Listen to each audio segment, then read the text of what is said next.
8 नवंबर 1939 Adolf Hitler Munich के एक bear hall में एक स्पीच दे रहा था। उसके जस्ट पीछे वाले पिलर में एक बॉम्ब को छुपाया गया है। गियोर्ग एल्जर, एक जर्मन कारपेंटर, ने इस मोमेंट के लिए महीनों से प्लानिंग की थी। एल्सर को पता था कि हिटलर उस रात वहां पर होने वाला था। एल्सर को यह भी पता था कि एग्जैक्टली किस टाइम पर हिटलर स्पीच देने वाला है। एल्सर ने वो एक्सप्लोजिव्स एक टाइम फ्यूज के साथ लगाए थे। एग्जैक्टली 9:20 पर उसका बॉम्ब फटने वाला था।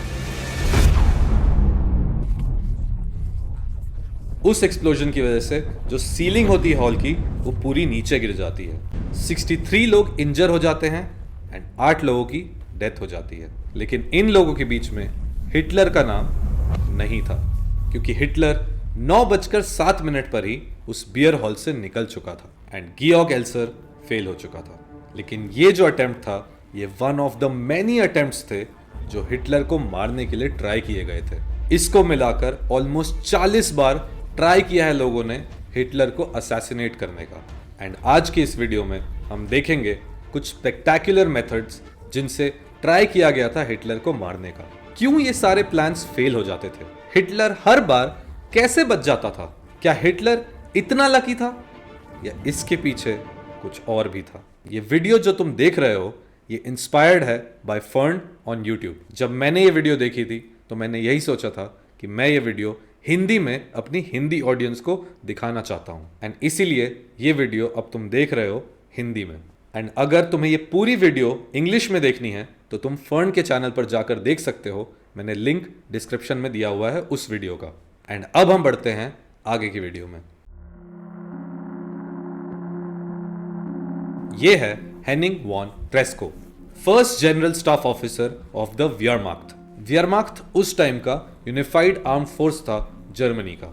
स्टार्टिंग में जब हिटलर ने पावर गेन की थी 1933 में, तब Tresco was a supporter of Hitler. लेकिन वो सारी आइडियोलॉजीज बदल गई जब 1941 में जर्मनी ने अटैक किया था सोवियत यूनियन को। एंड ट्रेस्को यही सोचने लगा था कि हिटलर का ये इन्वेजन जो है वो एक मिलिट्री मैडनेस है। एंड ट्रेस्को ये भी सोचने लगा था कि जर्मनी वॉर हार जाएगी। लेकिन इसके अलावा भी ट्रेस्को के मॉरल कंसर्न्स थे।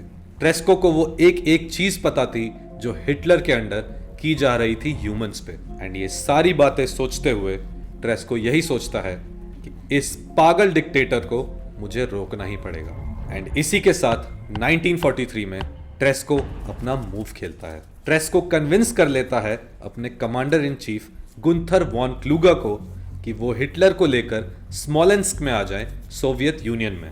एंड इस जगह पे इसलिए क्योंकि ट्रेस्को यहीं पे स्टेशन था। एंड हिटलर ने ये रिक्वेस्ट मान ली। 13 मार्च 1943 को हिटलर आता है स्मोलेंस्क। एंड स्मोलेंस्क में हिटलर इसलिए रुकता है क्योंकि उसकी फ्लाइट होती है from Vinnytsia to East Prussia, जहां पर उसका हेडक्वार्टर होता है। एंड लंच टाइम पे ट्रेस्को एक फेवर मांगता है हाइंस ब्रांड से। Heinz Brandt was a lieutenant colonel जो हिटलर के साथ उस फ्लाइट पर ट्रैवल कर रहा था। हाइंस को ट्रेस्को एक पैकेज देता है। उस पैकेज में 2 बॉटल ऑफ कॉन्थ्रियू कॉन्याक होता है, which is a type of alcohol. And brand को यह डिलीवर करना था ट्रेस्को के एक दोस्त को ईस्ट प्रूशिया में। एंड ट्रेस्को हाइंस को यह बताता है कि ट्रेस्को ने एक बेट लूज की थी जिसकी वजह से उसको ये बॉटल्स भेजनी पड़ रही हैं। लेकिन हाइंस ब्रांड को यह पता नहीं था कि उस पैकेज में 2 बॉटल्स ऑफ अल्कोहल की जगह एक बॉम्ब है, a bomb with a detonator. Tresco इस चीज को ऐसा दिखाना चाहता था कि ये एक एयर एक्सीडेंट हुआ है। एंड इसी वजह से वो अपने को कॉन्स्पिरेटर फैबियन श्लैब्रेंडोर्फ को बोलता है कि ये पैकेज ब्रांड को दे दे। श्लैब्रेंडोर्फ सीक्रेटली उस टाइम पेंसिल को एक्टिवेट कर देता है एंड फिर वो पैकेज दे देता है ब्रांड को। एंड फिर जो प्लेन होती है वो 3 बजे टेक ऑफ करती है। एंड उस प्लेन पर होते हैं हिटलर, ब्रांड और वो बॉम्ब। उस बॉम्ब को 1 घंटे के अंदर एक्सप्लोड होना था।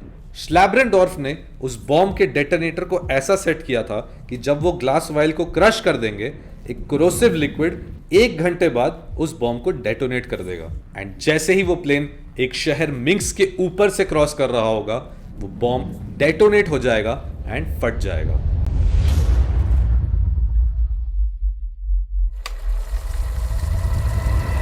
कुछ टाइम बाद हिटलर लैंड करता है अपने हेडक्वार्टर्स में बिना किसी खरोच के। ये इसलिए हुआ होता है क्योंकि हाइंज ब्रांड ने जो बॉम्ब होता है उसको कोल्ड कार्गो वाले कंटेनर में डाल दिया होता है, एंड इस चीज की वजह से जो वाइल होती है जिसमें एक लिक्विड होता है वो फ्रीज हो जाता है। ट्रेस्को जल्दी से कॉल करता है ब्रांड को एंड बोलता है कि उसने गलत पैकेज दे दिया था। अगले ही दिन श्लैब्रेंडोर्फ ईस्ट प्रूशिया जाता है एक प्लेन से।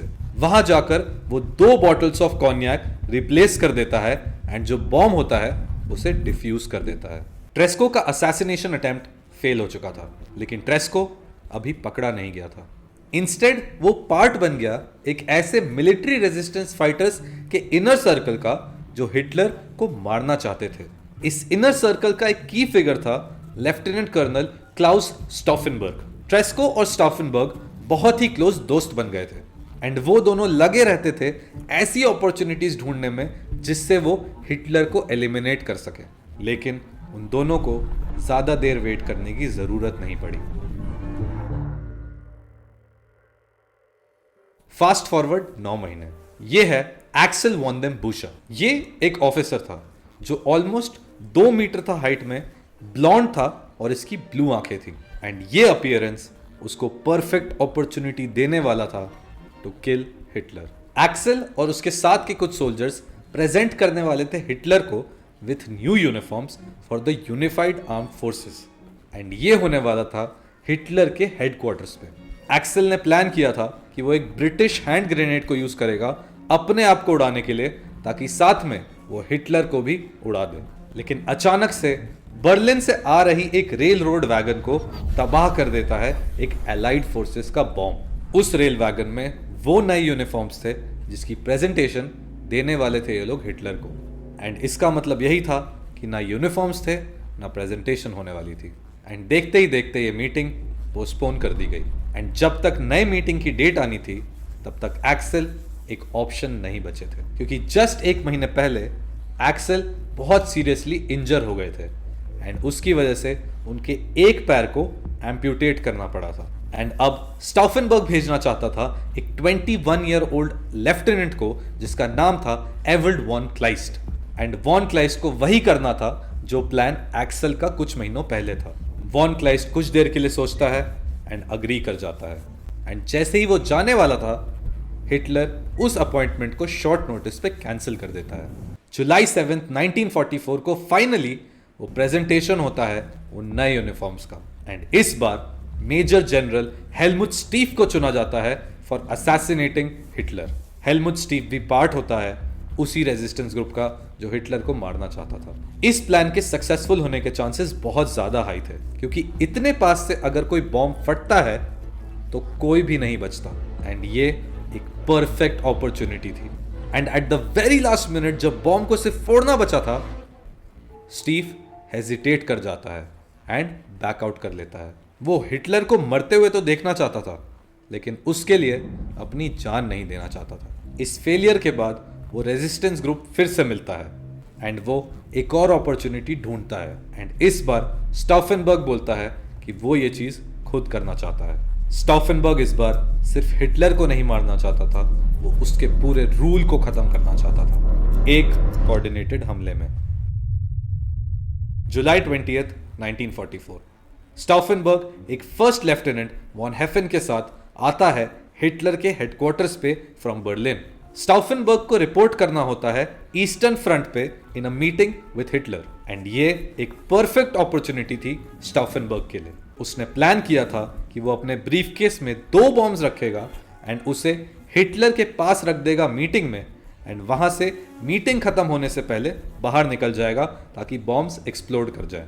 एंड इसके बाद उसने प्लान किया था कि वो बर्लिन फ्लाई करेगा एंड अपने रेजिस्टेंस के लीडर्स के साथ हिटलर के डेथ के बाद पावर को कंट्रोल करने लग जाएगा। हिटलर के हेडक्वार्टर्स में स्टॉफनबर्ग को पता चलता है कि टाइम जो है मीटिंग की उसको शिफ्ट कर दिया गया है, क्योंकि इटली का एक डिक्टेटर मुसोलिनी उस टाइम पे हिटलर से मिलने आ रहा था। अराउंड 12:15 पर स्टॉफनबर्ग एक्ट करता है कि जैसे उसको अपनी शर्ट बदलनी है, लेकिन उसका मेन मोटिव होता है वॉन हेफन के पास जाकर उन बॉम्ब्स का टाइम फ्यूज एक्टिवेट करने का बिफोर द मीटिंग। लेकिन गार्ड्स आकर उनको जल्दी करने के लिए बोलते हैं एंड स्टाउफेनबर्ग सिर्फ एक बॉम्ब पैक कर पाता है अपने ब्रीफकेस में। अब स्टाउफेनबर्ग अपने ब्रीफकेस के साथ मीटिंग रूम में एंटर करता है। वहां पर टेबल के एक एंड में जहां पर उसने टारगेट कर रखा था बॉम्ब को रखने के लिए, वहां जाकर अपना ब्रीफकेस रख देता है। एंड अब हिटलर और उस बॉम्ब के बीच में सिर्फ 1.3 मीटर्स का फासला होता है।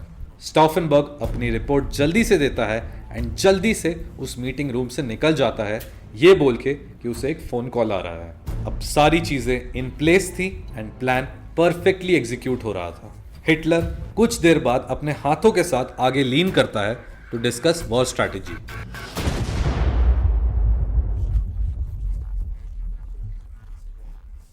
स्टाउफेनबर्ग इस एक्सप्लोजन को देखता है 200 मीटर दूर से एंड वो सर्टेन होता है कि हिटलर इज फाइनली डेड।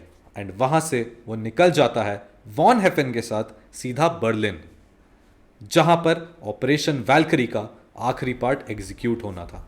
इन लोगों ने प्लान किया था कि वो एसएस और गेस्टापो को ब्लेम करेंगे for the assassination of Hitler and इसके बाद वो लोग पूरी पावर को लेकर हिटलर के रूल को खत्म करने वाले थे। लेकिन ऑपरेशन वैल्करी फेल हो गया।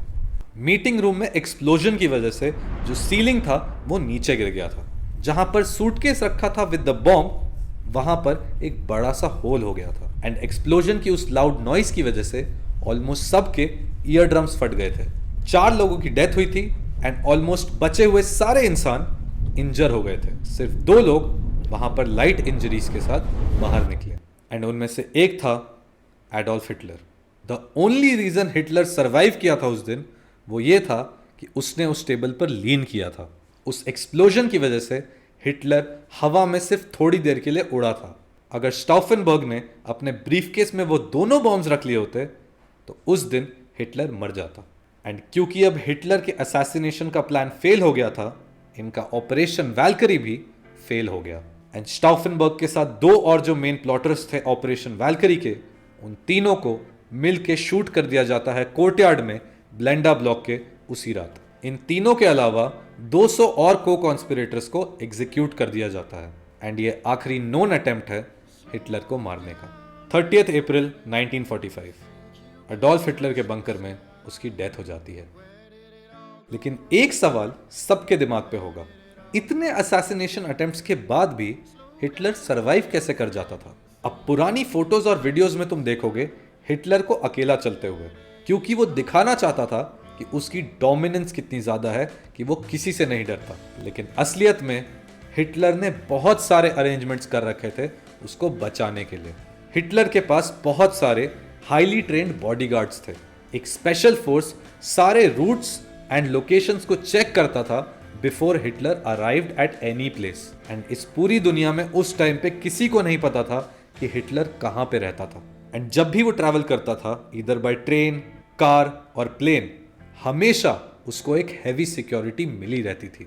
उसके पास अपना एक पर्सनल पायलट और एक पर्सनल कुक था। एंड जब भी हिटलर खाना खाने जाता था उससे पहले उसका एक पर्सनल डॉक्टर उस खाने को चखता था ताकि समझ में आ जाए कि उसमें कुछ है कि नहीं। एंड इन सारी चीजों के अलावा हिटलर एक और टैक्टिक फॉलो करता था, क्योंकि उसने जर्मन में एक लाइन बोली थी जिसका इंग्लिश में मतलब होता है the only antidote is an unsteady life.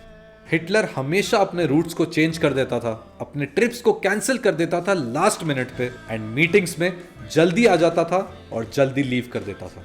लेकिन क्या होता जर्मनी और इस दुनिया का फ्यूचर अगर हिटलर को उन 40 में से एक असैसिनेशन अटेम्प्ट में भी मार दिया जाता था? क्या ये सारी इनह्यूमैनिटी जो हिटलर कर रहा था वो खत्म हो जाती या कोई नया इंसान पावर में आ जाता? इन सारे सवालों के जवाब हम कभी नहीं दे सकते।